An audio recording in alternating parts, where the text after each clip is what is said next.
The lord. దేవుని పరిశుద్ధమైన నామంలో మీ అందరికీ మా శుభములు తెలియజేస్తున్నాము. ఈరోజు దేవుని వాగ్దానము, దేవుని సమాజంలో దేవుడు నిలిచి ఉన్నాడు, దైవముల మధ్య ఆయన తీర్పు తీర్చుచున్నాడు.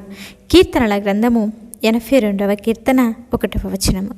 ప్రియ సహోదరి సహోదరులారా, మనం ఆరాధిస్తున్న దేవాది దేవుడు ఆయన రాజాతిరాజుగా, మహోన్నతుడుగా, సర్వశక్తిమంతుడుగా, సియోనులో ఆసీనుడుగా, అంతేకాకుండా ఆకాశము నా సింహాసనము, భూమి నా పాదపీఠం అని సెలవిచ్చుచున్న గొప్ప దేవాది దేవుడు, భయంకరుడు. మరి ఆయన మాత్రమే ఆరాధించడానికి యోగ్యుడు, స్తుతి పొందడానికి ఆయన మాత్రమే పూజ్యుడు అన్నటువంటి విషయము మనందరికీ గుర్తుంటే దేవుని యొక్క సన్నిధిలో మనము అజాగ్రత్తగా ఉండమండి.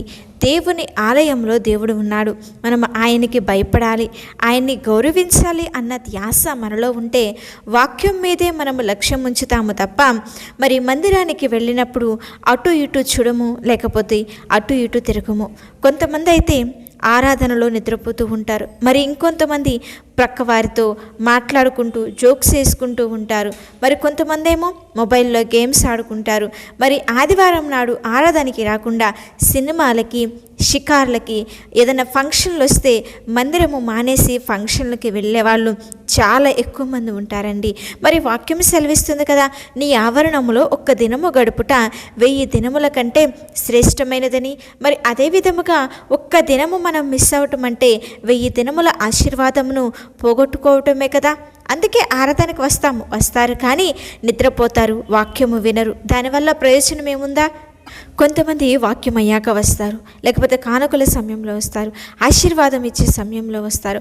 అలా ఆ యొక్క సమయానికి మనం వచ్చినంత మాత్రాన దేవుని యొక్క ఆశీర్వాదములను, దీవెనలను మనము పొందుకోలేమండి. అలాగా చేస్తే ఆశీర్వాదానికి ప్రతిగా మనమందరము కూడా దేవుని యొక్క శాపాన్ని పొందుకుంటాము అన్నటువంటి సత్యాన్ని మర్చిపోవద్దు. మనమందరము మరి ఆదివారం ఆరాధనకి వెళ్ళడానికి ఇష్టపడతాం. అయితే ఆరాధనకి వెళ్ళిన తర్వాత ఆరాధన మీద, వాక్యము మీద మన యొక్క మనస్సును ఉంచి ఆ వాక్యంను విని వాక్య ప్రకారంగా ఎందుకు చేయలేకపోతున్నాము, వాక్య ప్రకారంగా ఎందుకు బ్రతకలేకపోతున్నాము అని చెప్పి ఆలోచన చేయాలి. కానీ మందిరానికి వెళ్ళి మన ఇష్టానుసారంగా మాట్లాడుకుంటూ మనకి ఇష్టం వచ్చినట్లుగా మనం ఉండకూడదండి. అందుకే వాక్యం చెప్తుంది, దేవుని మందిరానికి వెళ్ళినప్పుడు నీ యొక్క ప్రవర్తన జాగ్రత్తగా చూసుకోవాలి. నీ ప్రవర్తన, నీ మాటలు, నీ వస్త్రధారణ అన్నీ కూడా జాగ్రత్తగా చూసుకోవాలి.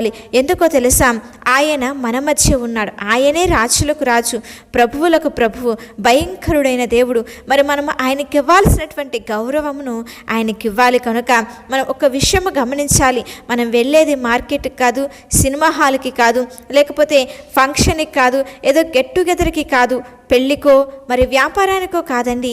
రారాజుని, సర్వోన్నతుడైన రారాజుని, సృష్టికర్త అయిన దేవాతి దేవుణ్ణి ఆరాధించడానికి, పూజించడానికి, కొనియాడటానికి వెళ్తున్నాం. కాబట్టి మనము మన యొక్క ప్రవర్తన, మన యొక్క వస్త్రధారణ క్రమబద్ధంగా ఉండాలి. మరి ఈ యొక్క వాక్యంలో భూమిపై అన్యాయముగా తీర్పు తీర్చే న్యాయాధిపతులు, నాయకులపై దేవుడు స్వయముగా న్యాయాధిపతిగా నిలబడి వారి యొక్క అవినీతిని ప్రశ్నిస్తాడని, మరి బాధితులందరికీ కూడా న్యాయము చేయువాడు ఆయనే అని వాక్యం మనకి సూచిస్తుందండి. ఆయన అత్యున్నతమైన న్యాయాధిపతి. ఆయన అన్యాయాన్ని చూస్తూ ఊరుకోడు.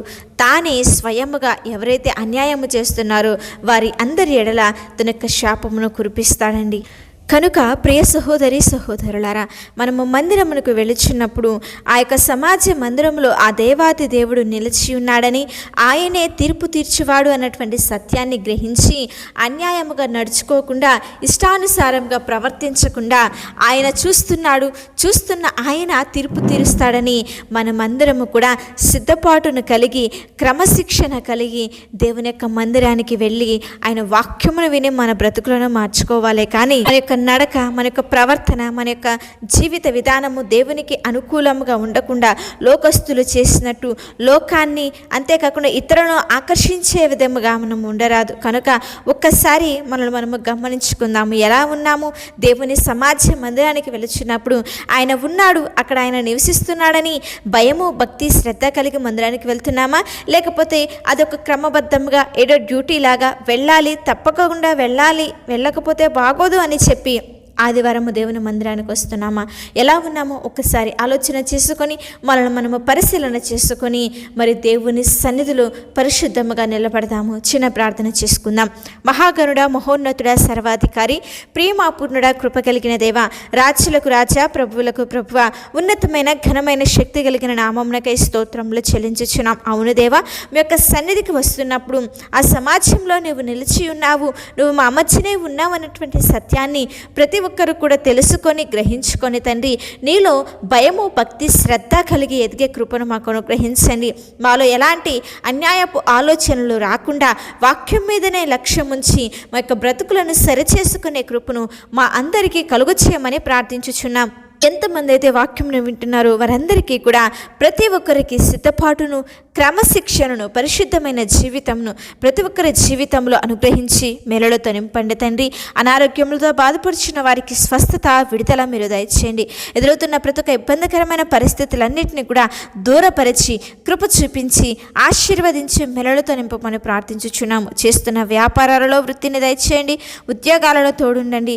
వారు చేస్తున్న ప్రతి ఒక్క పనుల్లో కూడా తోడు నీడగా ఉండి మీ యొక్క చిత్త ప్రకారముగా జరిగించి ఆశీర్వదించి దీవించి మేలులతో నింపమని యేసు శక్తి కలిగిన నామంలో అడిగి వేడుకొని ప్రార్థించుచున్నాము తండ్రి. ఆమేన్. అలాగే మీ యొక్క ప్రార్థన అవసరతలు మాకు తెలియజేసిన ఎడల మేమందరము కూడా మీ గురించి ప్రార్థిస్తాము. దేవుని ఉన్నతమైన కృప మీకు, మీ కుటుంబాలకు తోడై ఉండి నడిపించునుగాక.